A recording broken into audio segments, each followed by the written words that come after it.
Hey guys, my name is Malone. I'm going to be giving you all a tutorial on GoSoapBox today. So as you can see, I have the website pulled up on my iPhone, and you type in GoSoapBox.com, and it's going to bring you to this page. Under the GoSoapBox tab, you see you have tour, you have sign up, you have join event, and sign in, and then it tells you, transfer your classroom, and it tell you like what is GoSoapBox is a web-based clicker tool used by educators around the world to keep students engaged and gain real-time insight into student comprehension. And you see you have to take the tour and sign up tab. So I'm going to click on the tour tab, and it tells you, what is GoSoapBox, tell you what the confusion barometer is, know who's confused. It shows you different features used on GoSoapBox, such as question and answer, or creating real-time lively polls, creating quizzes for easy formative assessment. Just tailoring GoSoapBox to fit your style. Also tell you how students can be anonymous when using this tool, how you can download activity and grade reports, and it lets you know that it's easy and free to get started with GoSoapBox.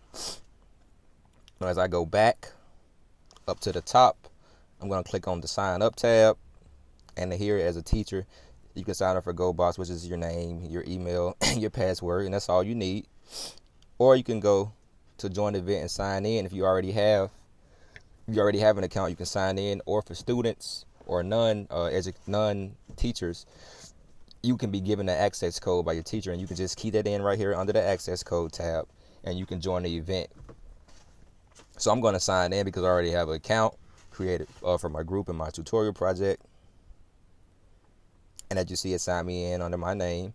And when you look at my events, your events, you see I have an IT 648 question and answer, which is in the event I created for my group, so that I can show you guys how to navigate this tool and how easy we use the tool. So I'm going to click on my event, and as you see, we did quizzes, polls, discussions. Now I'm going to go back. I'm going to create another event. I'm going to click on this create for this tutorial purpose. So as you see right here, it tells you that events are digital spaces your students join. We recommend creating separate events for each of your classes. After creating an event, you will receive a unique event access code, which you then give to your students and allow them to log in. So I'm just going to name my event tutorial site event. And you click create. Event created. What now? And as you see now, I have the code. This is what code I will use to let others log in. And now I will proceed to my event. So now you see here you have the quizzes tab, you have the poll tab, and you have the discussions tab. Under each you can create a different module for each feature. And here is the confused. The confused tab is the confusion barometer, which is allowed when students log in. They can click on a bar or a meter to let the instructor know anonymously if they are, sorry I butchered that word, but to let them know if they're understanding the events and the information that is being portrayed. So that's very helpful. And also it tells you who isn't and who is online. So I'm going to click on the create tab under quizzes and show you guys. So creating a new quiz, it says the quizzes are a series of questions that your students can answer. You will be able to export this data afterward.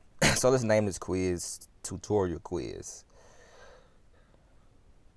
And then I click create.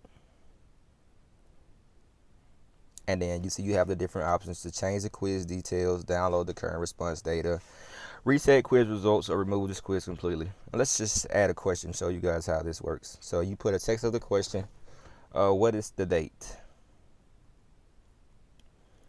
And then under that you have the extended description where you can add up to 750 characters, and students will be allowed to see this during the quiz, like as supplementary details. And then you have the image URL, which is optional, and you get to choose your question type, multiple choice or short answer. I'm going to choose multiple choice, and just to see 5/1/2019, 5/1/2017.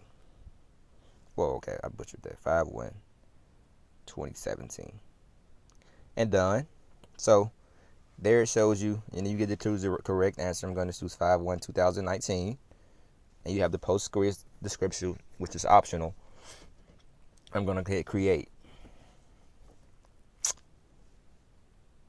So now you see under the question tab, I have the question I just entered, what is the date? And students will be able to take that quiz and choose the right answer. And that's just an example, but you get the idea. So when I'm done with that, creating my quiz, I'm going to go back to event. So you see my quiz is created. You can lock it or unlock it. I unlocked it. So now let's go down to the polls tab where I'm going to create a poll. Ask your audience a multiple choice question and view their responses graphically. Question title of the poll: what is the best season of the year? Let's just use that as an example. Again, you have the standard description, the image URL, which is optional. Choice 1, let's say summer, spring, fall, winter. And you get to choose what type of charts you want. Do you want a pie chart or do you want a bar chart? I'm going to go pie chart. Those are my favorite.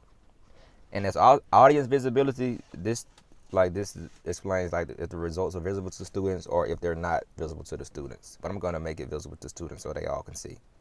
Create poll. And now when students log in, they can click the poll and they can vote. And then I'll be able to see their answers. I'm going to unlock that as well. And lastly, on the discussions tab, I'm going to create a discussion. Create an open-ended question or topic and ask your audience to reply with their answers to questions. You got the question title. Say, discuss your thoughts on taking final exams. You have the standard description. Also, with this one, you have the audience visibility, which replies are visible to students or whether they are not visible. You're going to create that. So now here, you see all three of my features are being used. I've created a quiz, the tutorial quiz. I have made a poll discussing what is the best season of the year. And I have made a discussion. So when I get my event code, you send this to your students and you allow them to log in. And from there, they can work on each of these tabs. And when they finish, you'll be notified. So I'm going to go back home. And now you see my event. It takes me back to my dashboard. I have a IT 648 question to answer, which was for my group. And I have the tutorial site event. So this is just a tutorial how to use the three features that are the three main features that are featured on GoSoapBox. This is a really good tool to use. It's very easy, very efficient. It's free. So I recommend all teachers and all instructors somehow get this incorporated into their lesson plan. Again, this is Demario Malone. Thank you guys for listening, and I hope you enjoyed.